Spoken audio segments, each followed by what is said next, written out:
Anak yang soleh itu anak yang tahu kalau dia seorang laki-laki nanti, secantik apapun istrinya, selucu apapun anak-anaknya, sebanyak apapun harta yang dia miliki, sehebat apapun dia di mata anak buahnya, demi Allah, orang tua tidak pernah menjadi nomor 2 dalam hidup. Ini banyak orang yang suka salah ini. Cuma gara-gara dunia, orang tua panjang mata menanti kedatangan anak. Jangan ya. Jangan.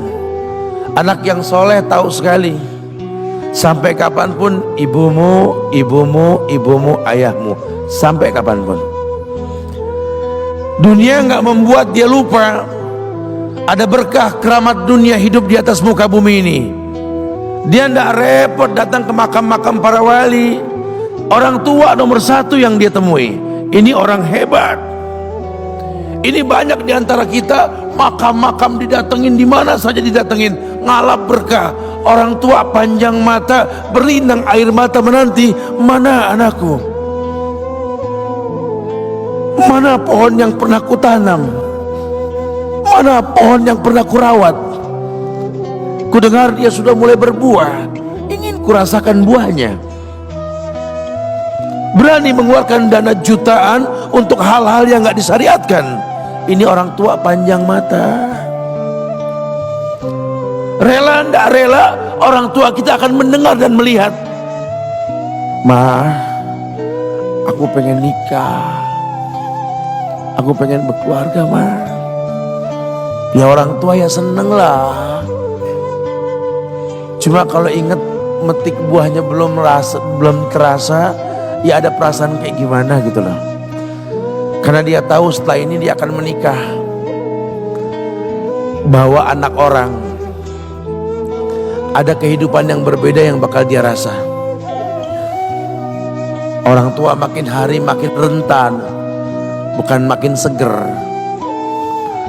Yang perempuan dibawa orang, ya Allah, baru kemarin perasaan mainin poni ini anak perempuan kita, betul. Baru kemarin mainin kepangan rambutnya, ya Allah. Ya Allah, baru kemarin perasaan saya titah dia, titah, ya Allah. Belajar jalan, bisa berlari bawa sesuatu, coret-coret tembok, aduh Masya Allah. Sekarang udah gede, dibawa orang, ya Allah, Masya Allah. Yang laki dekat sama mamahnya. Baru kemarin tangan mungilnya kita tuntun, kalau kelepas dia nangis, betul. Sekarang tangannya keker besar, tangan ibunya keriput, betul. Mau nangkep tangan anak pun sudah mulai susah. Membawa anak orang datang dengan gagah, cium tangan, cipika-cipiki, udah. Ma, kita jalan dulu, Ma, ya. Udah, Mama, udah. Digandeng tangan kekasihnya, dirangkul pundaknya. Ini anak laki ndak tahu ibunya kayak diiris-iris jantungnya. Dia lihat tangannya yang keriput, ya Allah. Udah berapa lama tangan ini nggak dibawa sama anak ini? Udah berapa lama tangan ini nggak digandeng sama anak saya? Kita merasa bangga akur merangkul istri kita, ibu kita ngelihat pundaknya. Udah berapa lama pundak ini nggak dirangkul seperti itu, ya Allah. Dulu aku berdandan secantik-cantiknya, ku dandankan anaknya, ku bawa di hadapan kawan-kawanku bangga. Lihat anakku. Tapi dia tidak pernah berdandan rapi membawa aku ke hadapan teman-temannya. Lihatlah ibuku. Ibunya sudah kebayang, ya Allah, ini anak bakal minta nikah sebentar lagi. Yang wajar kalau orang nanam pohon pengen metik buah, wajar. Ini buah belum terasa, pohon sudah mau dibawa. Kebayang tidak? Ya Allah. Mulai dia kebayang.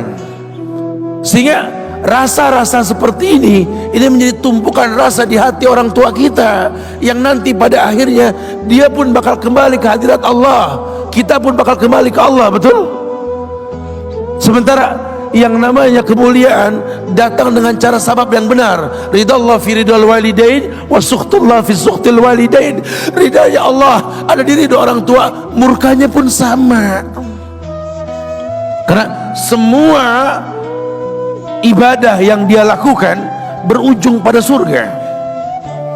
Dan yang paling gampang ketika dia mau menaklukkan dunia, demi Allah, berkah orang tua dulu yang dia ambil.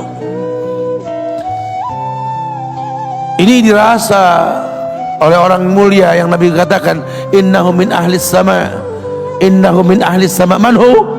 Siapa dia?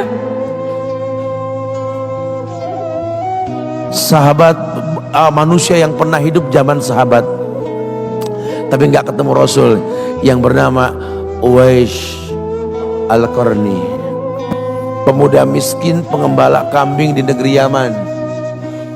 Padang tandus yang dia tinggal di situ, yang dia kesampingkan hidupnya untuk ibunya, untuk ibunya. Tidaklah terucap kalimat satu yang ingin ibunya pengen, kecuali Uwais pasti akan melakukannya apapun, dan ibunya cacat. Apa kata Uwais? Tidak akan pernah terlontar kata dari mulut ibuku kecuali kan kulakukan yang dia inginkan. Masya Allah.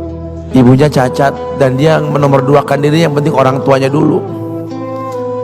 Hingga satu waktu ibunya berkata, wahai Uwais, ibu sudah tua. Andai kematian mendatangi ibu, ada beberapa keinginan yang ibu pengen merasakan keinginan tersebut. Mungkin enggak ya? Apa Bu? Katakan. Ibu pengen haji. Bengong Uwais, ya Allah Bu, ini Yaman, Hadramaut, yang sekarang saja pesawat itu bisa 3 jam menuju Saudi, itu 2 jam lebih lah menuju Saudi. Ini lebih jauh lagi, kebayang berapa ratus kilo, berapa ribu kilo nggak tahu. Ya baiklah ibu, kata Uwais, aku tidak pernah menolak permintaan ibuku, tapi kali ini aku tidak bisa menjawab karena mikir gimana caranya ini. Apalagi dia seorang pemuda yang punya penyakit sopak, ada tanda-tanda putih di bagian badan itu kayak pano besar gitu tuh. Udahlah, terserah gimana nantilah. Yang penting ini nomor 1 dalam hidup ini. Dia beli seekor anak sapi, digendong tiap hari itu sapi sama si Uwais menuju puncak gunung, turun lagi, gendong ke atas, turun lagi tiap hari, sampai orang bilang, Uwais gila no,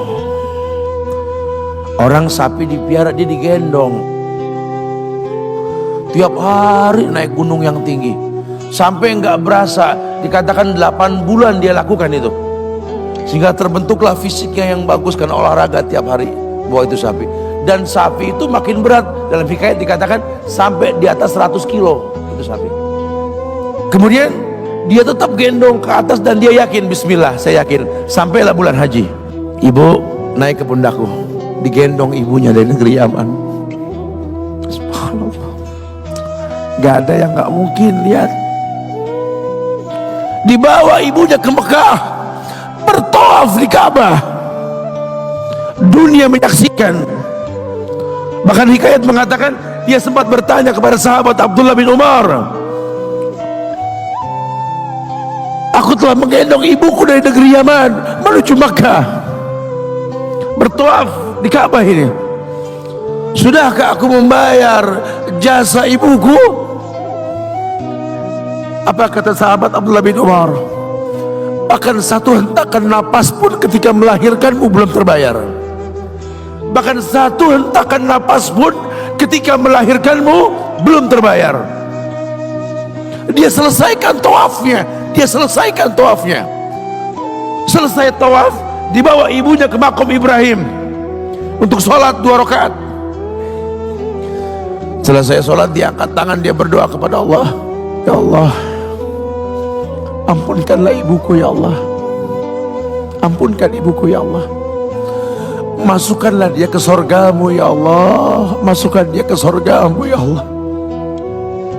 Ibunya berbisik, Uwais, sudahlah, mintalah pada Tuhanmu ampunan untuk dirimu dan sorga untukmu. Wallahi wahai ibu, Allah ampunkan kamu, Allah masukkan kamu ke sorga, cukup untukku, ridhomu yang kubutuhkan wahai ibu. Lihat, manusia saleh, hasil doa Rabbi habli minas solihin. Lihat, makanya ketika Nabi mengatakan innahu min ahli sama, ini manusia penghuni langit, Umar, Ali, temui Uwais.